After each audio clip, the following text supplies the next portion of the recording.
M&J Audio Theater presents Chet Chetter's Tales from the Morgue.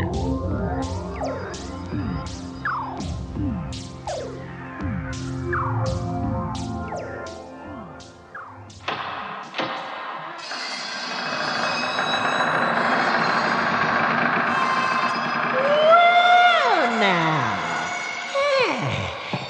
come in, my friend. It's so nice of you to drop in. Yes, have a seat. Make yourself comfortable. I am Chet Chetter, the morgue attendant and resident storyteller. Oh, I'm so glad you came by. Today, we return to the small, peaceful town of Biloxi. It seems that there was this old abandoned house on the corner of Main Street. Well, there was some talk of this house being haunted, mostly children with overactive imaginations. However, on this particular Wednesday afternoon, a very distinct moaning sound emitted from the derelict structure.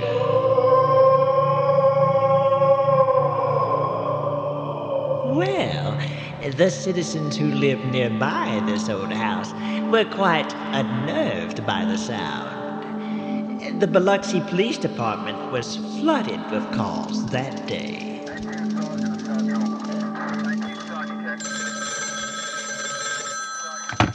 Hello, Biloxi Police Department, Sheriff McElroy speaking.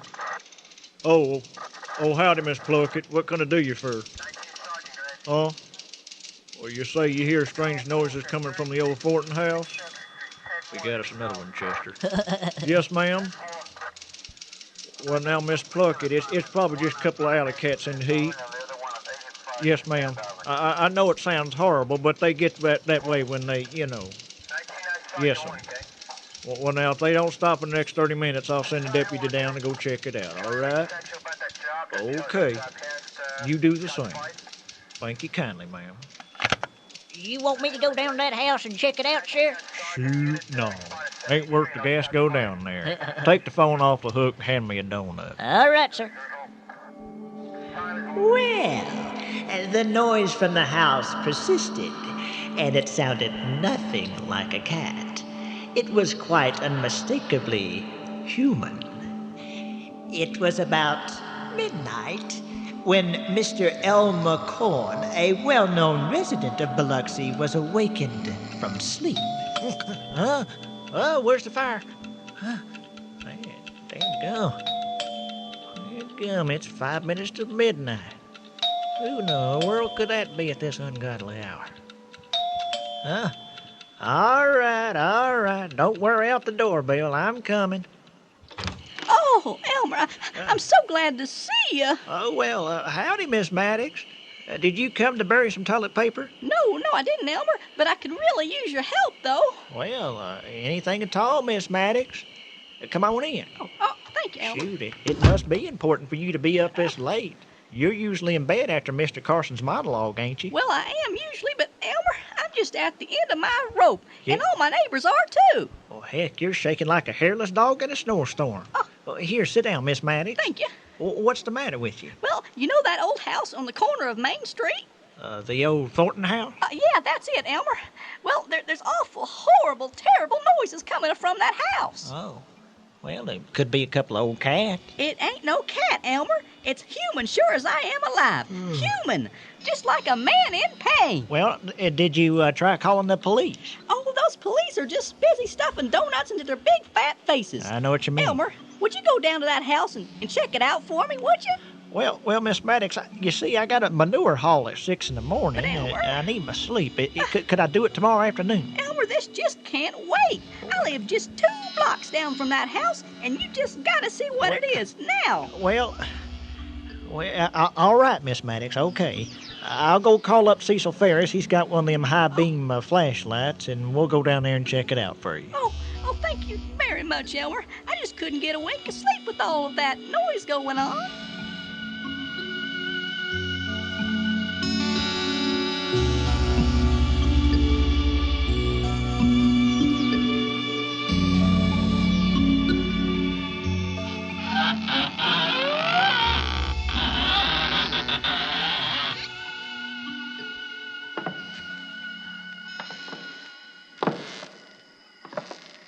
Dadgum. Boy, this old house is a musty place. I ought to have my head examined for letting you drag me in here, Elmer. Well, I ought to have my head examined for asking you. I should have known you'd start belly aching about it. Wake me up at midnight to come prowl around in some haunted house? Well, you got the big high-beam flashlight. That ain't the reason, Elmer. You just didn't want to come in here by yourself. Oh, hush up, Cecil, and hold that light steady. All right. Dadgum. Ain't nothing in this old house but a bunch of cobwebs. It's all that talk of this place being haunted that's got everyone so worked up. It is haunted. Charlie Thornton killed his wife in this house. Then he turned the gun on himself. Well, Charlie Thornton wasn't all there, Cecil. Heck, the man used to talk to his shadow, you know that. Yeah. Besides, it's all in the past now. Well, Bernie Edwards said he saw the ghost of Mr. Thornton in the window up there. Yeah, well, Bernie sees a lot of things after a six-pack or two. Well, I don't see nothing in here. Well, let's go check the kitchen and then we'll...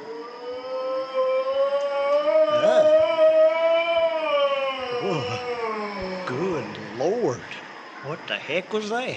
It's the ghost of Charlie Thornton, Elmer. It ain't no such thing, Cecil. It sounded like it come from the fireplace. Yeah. Here, shine your light over there. All right. Take the light away! Leave me in my misery! Leave me in the darkness! Dadgummit, Elmer. Looks like somebody covered in an old sheet. Yeah. What's the matter, mister? You in some sort of pain? The pain! The eternal pain! I can endure it no more! The burden is too great! Relieve me of my task, O spirits of the netherworld! Set me free from my never-ending destiny! Let's leave this feller alone, Elmer. You just stand there with that light and hush up, Cecil. Come here just a second, mister. We ain't gonna hurt you, I promise. You from out of state? Maybe some relation to the late Mr. Thornton? No. I am death. Dadgum. Could you run that past me just one more time, mister? I am the Reaper. You mean the Grim Reaper? I never liked the grim part. But it is grim, isn't it? Dadgummit, there's nothing underneath that sheet. There's no face, there's no hands, nothing. Oh, settle down, Cecil. He's probably just dark complected. No, your friend speaks the truth. I have no form or shape. I am like a foul wind. The cloth gives the illusion of shape. I thought if I took the shape and voice of a living man and took shelter in this dwelling, I could escape the spirits of the netherworld, but they'll find me.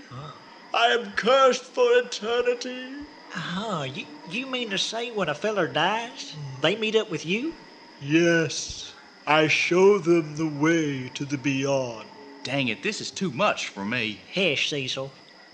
Well, sir, you show people to the hereafter. That don't sound like such a bad job. Not bad. Not bad. Perhaps not for those who have lived a long and fruitful life. But what of the young? Those whose lives have been extinguished by hunger or disease? I must take them away before they have had a chance to live. Oh. The burden is too great. Well, you poor feller. And you say these spirits of the netherworld gave you this job? I was created in the netherworld by the spirits of that region.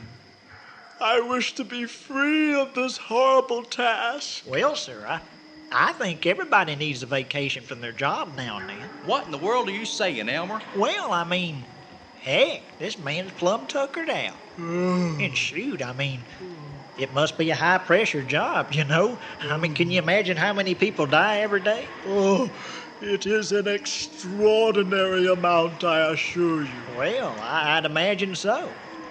So why don't you just go incognito for a couple of days? Could be all you need is a little break to collect your thoughts. Well, I don't know. Well, sir, I know. You just won't be dead for a couple of days, all right? You say these spirits of the netherworld are looking for you? Well, it's liable to be a couple of days before they find you. And until that time, you'll just be a regular feller. Mr. D, how's that? Mr. D? Yes, sir, Mr. D. I tell you what you do. Now, me and Cecil are about to go over to Miss Maddox's house. She's this sweet old widow woman that lives down the street from us. And we'll go up to her and we'll say, "Hello, Miss Maddox, this here's Mr. D. He's a stranger in town, gonna stay a couple of days." And you know what she'll do? She'll whip you up the finest, biggest meal you ever ate in your life. Sweet potato pie, dumplings, chicken. You'll stuff yourself till you can't breathe. But I do not eat. Well, you talk, don't you? Miss Maddox will talk your ear off. Some good conversation, that's what you need. So why don't you do that? Next morning, tomorrow, 7:30, me, you, and Cecil go over to Miss Maddox's house, and we'll just have us a good old time. What do you think? Well, I suppose I could do that. Well, I just flat dab insist, sir. Until then, you come over to my house, and you're gonna stay the night there, and I don't want no argument. Yes, if you insist, Mr. Corn. Thank you. Oh, I don't recall telling you my last name.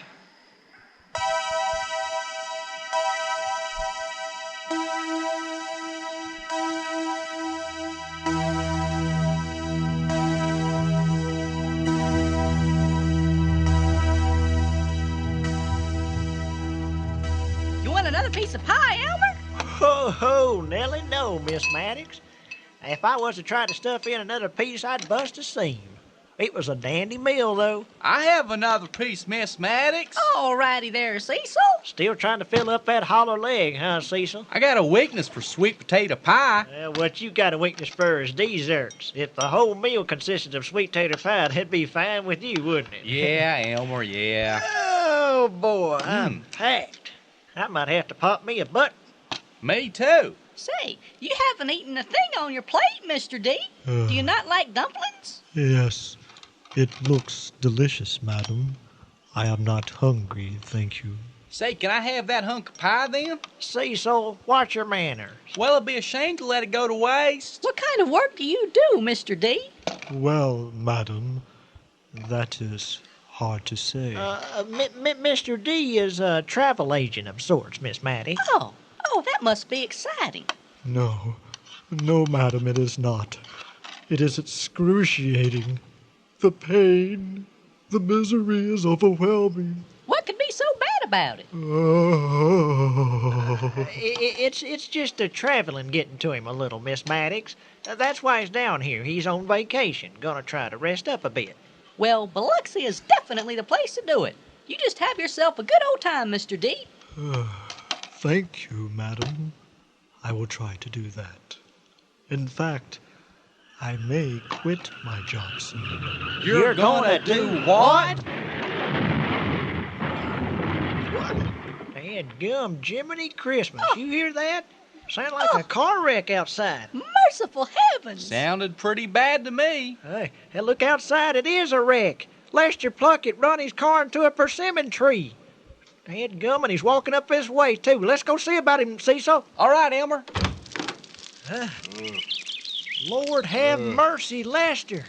You okay? Heck, your car's on fire. Yeah.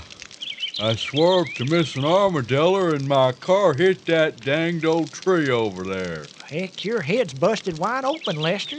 You okay? Yeah, I feel a little dizzy, but I don't feel no pain. I can see your brain, Lester. Cecil, what a thing to say. Well, look at his head. You can see his brain clear as day. Oh, no.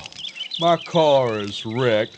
My wife is gonna skin me alive. Well, shoot far, Lester. You can worry about that later. We gotta get you to Doc Stone right away. Oh, come on, Elmer. Is it really necessary? You're a bleeding like a stuck pig. Of course it's necessary. Don't argue with me, Lester. Get in my truck. Okay. Mr. Corn, Yes, sir?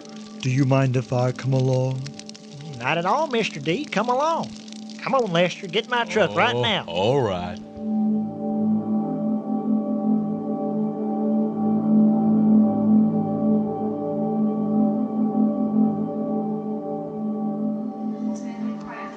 Alrighty, Lester.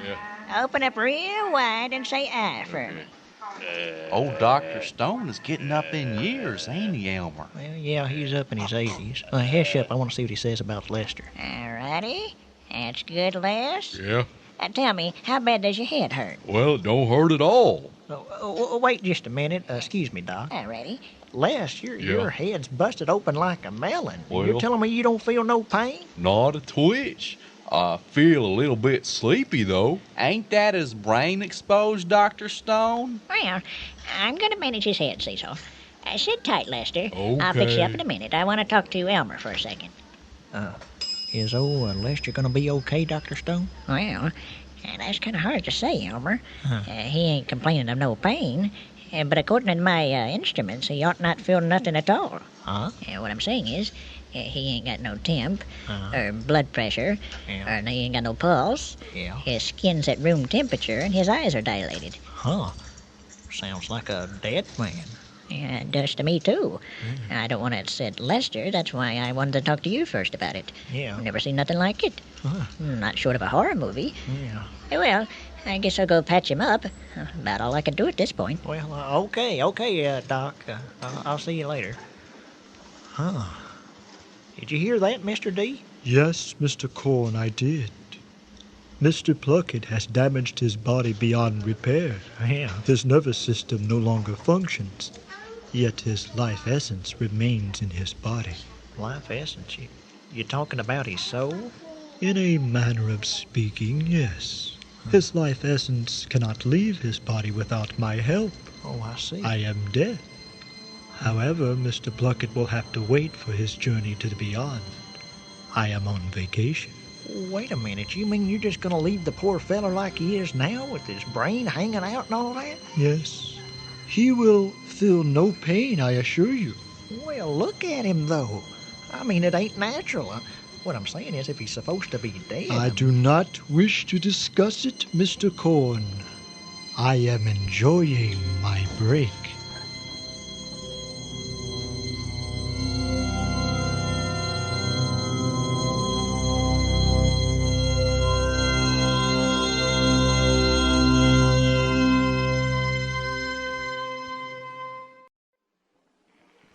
Hang on, Mr. Death. We're about to go over Miller's Bridge, and it's pretty rickety. Hey, 69er. G Patches will smoke it, Nanny. Well, I guess this is your first time riding in a pickup truck, huh, Mr. D? Yes, Mr. Corn, it is. I gotta haul this manure over to Skeeter Phillips's house. After that, this truck will smell a heck of a lot better. I have no sense of smell. Oh, yeah? Well, you're a lucky feller. I tell you, the smell of fresh cow flop can make even the stoutest man weak in the knees. Break one now for the cow chip. You got your ears on out there? Huh. Yeah, somebody call me on the CB. Cow chip? Yeah, I know. That's my handle. Well, kind of appropriate considering my job, don't you think? Yeah, you got the cow chip here. I copy you. Over. Yeah, this is Skeeter, Elmer. You bringing that cow flop over to my house? On my way, Skeeter. Why? Well, I'm not gonna be there. Just dump the manure in my backyard. Pay you next time I see you. Gotta take my mother over to the doctor. Oh. Heck, I hope Miss Phillips ain't ailing. Well, she's up and going about now, but yesterday she complained of chest pains. Checked her pulse. I couldn't get one. Took her temperature. It's about 75 degrees. Huh? 75 degrees, you say? Well, I guess you better take her to the doctor just to play it safe, Skeeter. I'll dump the manure in your backyard like you said. Thank you, Elmer. I'll pay you later. Over and out. Huh. Well, Mr. D, I guess Mrs. Phillips is in the same position that Lester Pluckett is in, ain't she? Yes, Mr. Corn. She had a fatal heart attack. Oh, that was a sweet lady, too. She's still walking around, though. I'll tell you something true, Mr. D. This whole thing's starting to sort of worry me a little bit. What concerns you, Mr. Corn? Well, it's this whole idea of dead people walking around like zombies. This sort of thing going on all over the world? Yes, of course.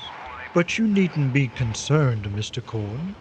They will not be in pain, and their bodies will not rot as long as their spirits remain in their bodies. Well, still, this sort of thing's liable to cause a worldwide panic.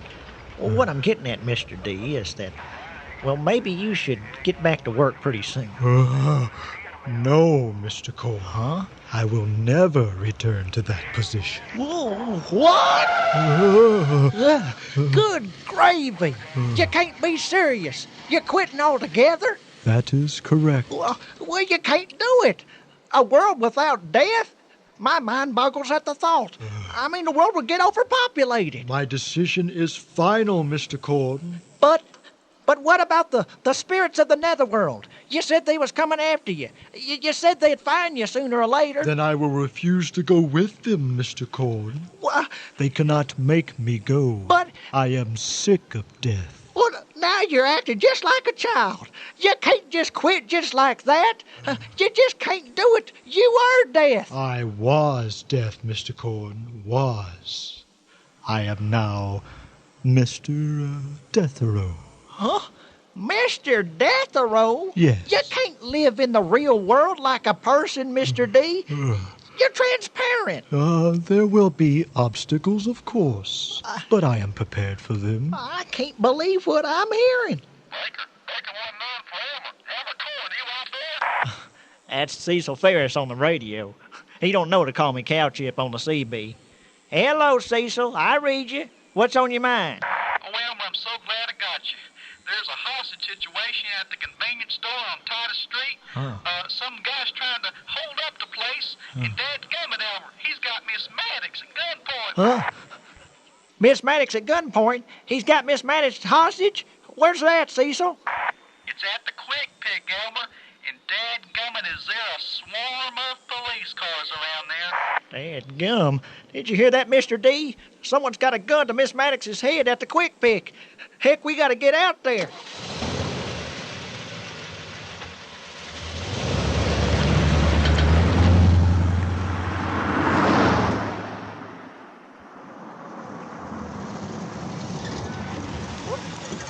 Oh, baby. I rushed over as soon as I heard the news, Sheriff McElroy. Elmer Corn, what the hell you doing here? There's a police blockade set up. I know, sir. I know. I broke it. I'm sorry, Sheriff, but Miss Maddox is like a mother to me, and I just had to see about it. Well, that guy's in there with her right now. Got a gun to her head. Seems pretty high-strung. We can't risk going in there. Hey, you cops make one wrong move and I blow this old broad's head off, you understand? I want to get out of here. I want to get in my car and drive to the county line, and I'm taking Grandma here with me, you understand? Elmer, save me, Elmer. Now, the police will be waiting for you at the county line, mister. You stand away from that lady and drop that gun. It ain't gonna do you no good. I've already reported this to the neighboring counties. Hey, you hayseed cops think I'm stupid, huh? Now back off. I'm not making no deals. I'm in charge here. I'll open up a window to this chick's brain. I think this feller's from out of state. Yeah, I know. He was holding up the Quick Pick just as me and Deputy Huckabee was driving up for donuts. Hey, He sees us and panics, grabs Miss Maddox. hey, what you talking about, cop, huh? We're just talking about maybe letting you go, mister. Roland, Huh? run and get my rifle. All right, Sheriff. You gonna try to take him out? Well, I got a pretty clear shot if I aim for his head. Well, should you try that, Sheriff? Well, if he sees that rifle, he's liable to try to shoot Miss Maddox. Oh, no, I've dealt with these nervous type. All talk and no action. Here's your rifle, Sheriff. All right. Here, hold my coffee and donuts. All right, sir. Hey, what's with the shotgun? You're making a big mistake, cop. All right, I got a bead on him. Back up, Elmer. I'm going to shoot him through the window. Ooh! My head! Yeah, bingo, Sheriff. Caught him right between the eyes. Caught him dead center. Hey, Hey, you fat pig, you shot me in the head. It can't be possible. That man's still standing. Oh, Lord of mercy, I forgot to tell you, Sheriff. You can't kill him. You can't. Oh? Somebody save me. What the heck you talking about, Elmer? This is a dad blame 12 gauge. I don't care if it's an elephant gun. You can't kill him. Hey, is this the best you cops can do, huh? You shoot me in the head, I don't feel nothing. Hey, I can run around, I can skip around. Hey, you cops shooting with pop pistols? I'm gonna shoot him again. It wouldn't do you no good, Sheriff. I ain't got time to explain it to you. I'm going in there. Huh? Hey, you get back here, Elmer Bean. Get back here now. You want your donut back, Sheriff? That man has flipped his lid. Yeah, donut would taste good right about now. Now, mister, you put down that gun. That lady you got with you there is an old friend of mine. Oh, well, that's real touching. That's real touching. I think I'm gonna cry. I said put down that gun. Hey, let go of my arm. Let go of my arm. Holy guacamole. Elmer, you've been shot. He just got me in the shoulder, Miss Maddox. Oh, yeah? Well, I think I can do better than that. No, mister, don't do it. You can't kill me. The sheriff shot you in the head with a 12 gauge and you didn't die. No one can die. What the hell is this moron talking about? Mr. Death, you gotta stop this. You see what kind of world it's gonna be if you don't go back to work? Yes, Mr. Corn, I see. Somebody clue me in here. Who's this guy in the sheet? You know who I am, Mr. Raguso. Huh? Hey, how did you know my name? You are Bernard Shane Raguso. Yeah. And it is time to go. Nah. Come with me now. Do not fight it. No, stay away from me, you freak in the sheet. Rest, Mr. Raguso. It is time to rest. Hey, what's happening? Elmer, he just dropped like he was dead. He is dead, Miss Maddox. He is. Dadgummit, Elmer, I thought you was a goner. I guess that gunshot in the head finally caught up with him. No, sir, Sheriff. Death caught up with him. Who's that fella in the sheet? The sheet's still there, but the man's gone. Well, that was Mr. D. He had important matters to tend to. We gotta get you to the hospital, Elmer, right now. All right, Miss Maddox, we can do that. I guess things are going to get back to normal now that Mr. Death is back to work.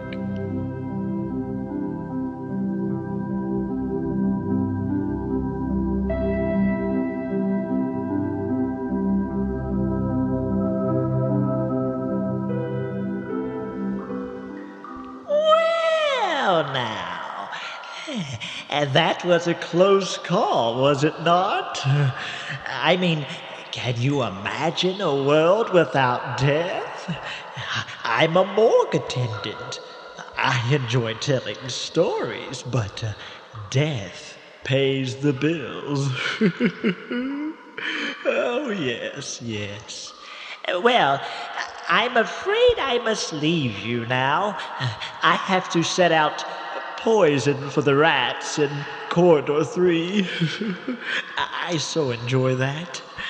But please, do return for another story, will you? Until then, pleasant dreams.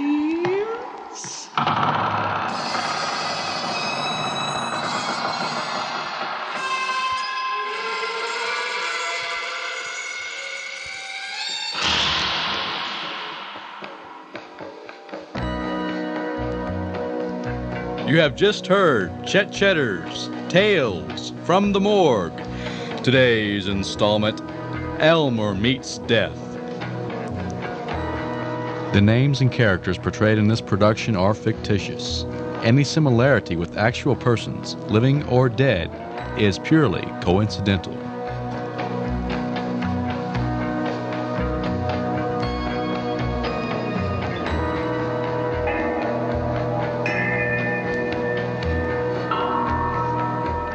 A production by M&J Audio Theater. For correspondence, send to M&J Audio Theater, 923 East Main, Mexia, Texas. Mexia is spelled Mexia. Our zip is 76667.